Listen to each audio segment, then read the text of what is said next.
are now entering a heavenly space for ritualized astrological wayfinding. Welcome to Inner Orbit with Auburn Lily. I'm your host, and today we're diving into the magic of this week's new moon.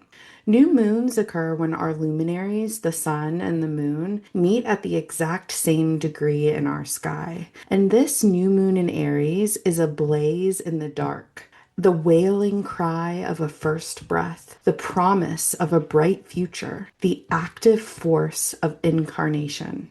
This new moon, exact on April 17th, 2026 at 7:51 a.m. Eastern Time, asks us to begin again, to trust our instincts, to act as if our destiny is inevitable, to shed the weight of jaded perspectives, of outmoded systems, and to embrace the divine guidance of our most core desires. Before we jump into the details of this powerful lunation and what it means for your zodiac signs, I'd love to invite you into our magical community space, the Crystalline Coven. Each month, we gather for at least one free event and one exclusive event for our paid subscribers. Coming up for April, we have Invoke, a Uranus and Gemini celestial ceremony for our paid subscribers on Saturday, April 25th at 7 p.m. Eastern. So when Pluto entered Aquarius in 2024, we entered a 20-year-long portal of rapid evolution. When Uranus enters Gemini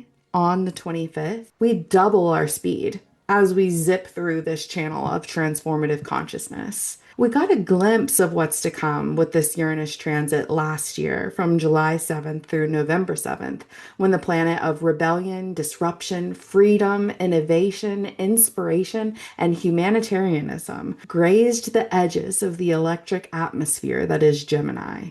In this celestial ceremony, we'll explore the archetype of Uranus and Gemini on the day that he enters the air sign, what it means for each sign, and take a meditative journey to inform the way forward. So on the podcast, we'll explore lightly what Uranus and Gemini means, but this celestial ceremony will be about deep integration and an even deeper dive into what it means for your signs, what it means for your life. And then for our free gathering at the tail end of the month is the astrology of May. On Beltane Eve, we gather. Just before the full moon in Scorpio, we'll study the astrology of the month and engage in a brief community ritual. The replay of this call will be posted as an episode here on Inner Orbit with Auburn Lily on May 1st. So back to this lunation.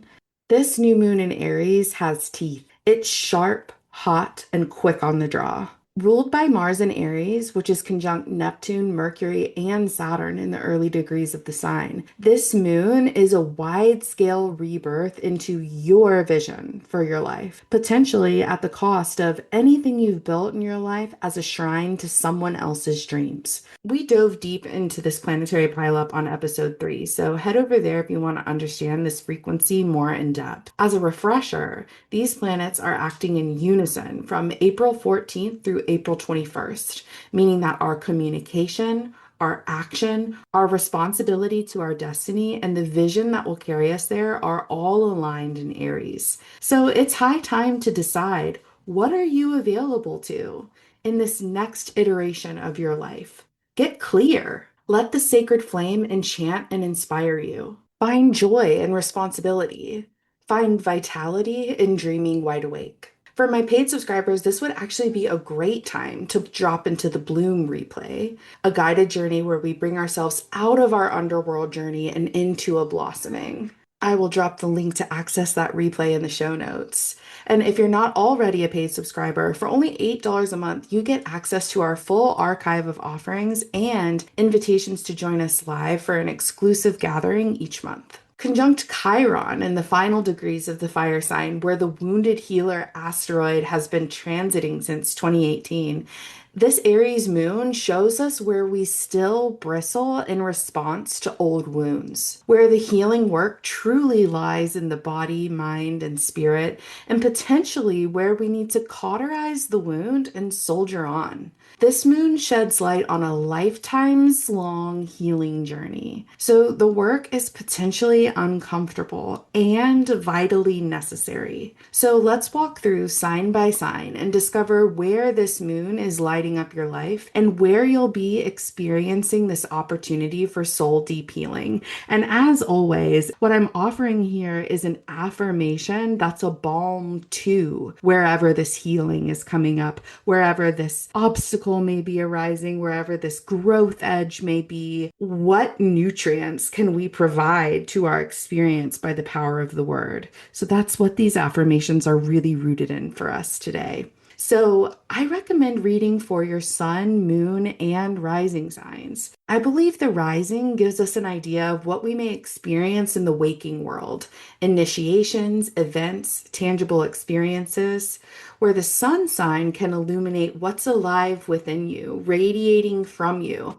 coming up to be expressed. And finally, our moon allows us to witness the emotional influence and what's engaging our intuitive body. And as always, if you want a personal reading for the upcoming astrology, you can book a one-on-one session on auburnlily.com.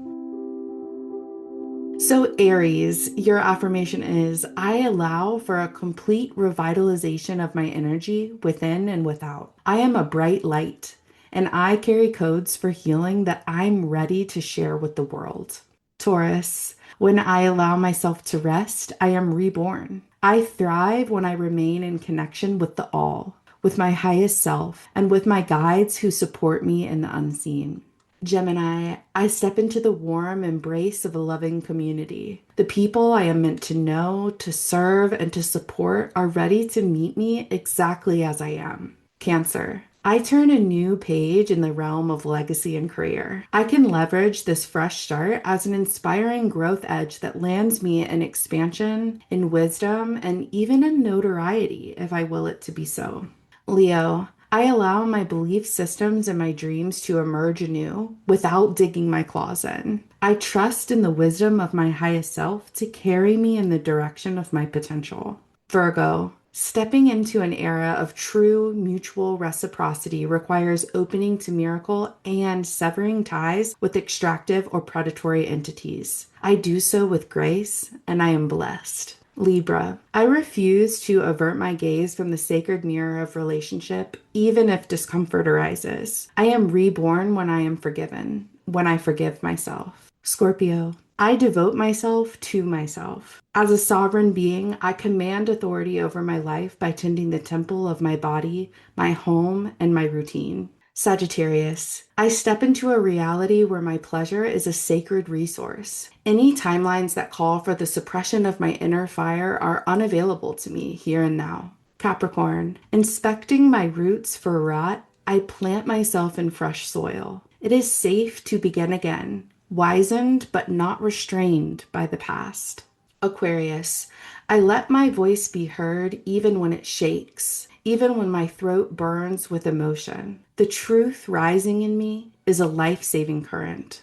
Pisces, I enter an era of limitless abundance. When I feel the prickle of scarcity, I affirm my worth and my wealth by counting my blessings. Miracles abound. Thank you so much for your love and support for Inner Orbit so far. This is only our fourth episode, and as I'm preparing this installment, speaking to you right now in nonlinear time, we are nearing 500 downloads since our premiere on April 2nd. So I'm blown away by that, honestly. I don't know what I expected, but it wasn't this. So I'm mentally preparing a way to celebrate 1,000 downloads with you all so soon. So if you enjoy tuning in or reading along over on Substack, please leave us a review. It truly helps new podcasts get off the ground. So if you feel called, please help us out by leaving a review either on Apple Podcasts, Spotify, or wherever you listen to podcasts. If you're a witchy author or entrepreneur, entrepreneur or wise person in general, we want to feature your wisdom on the pod. So you're invited to fill out a guest application and kind of get that process started. And I'll leave that link in the show notes, as well as the link to leave reviews. Wherever you are in the world, which by the way, we're in like 26 countries already. So mind-blowing. Thank you so much. Wherever you are in the world, whatever you're moving through, may this new moon be soul nourishing. I love you all so much. Blessed be.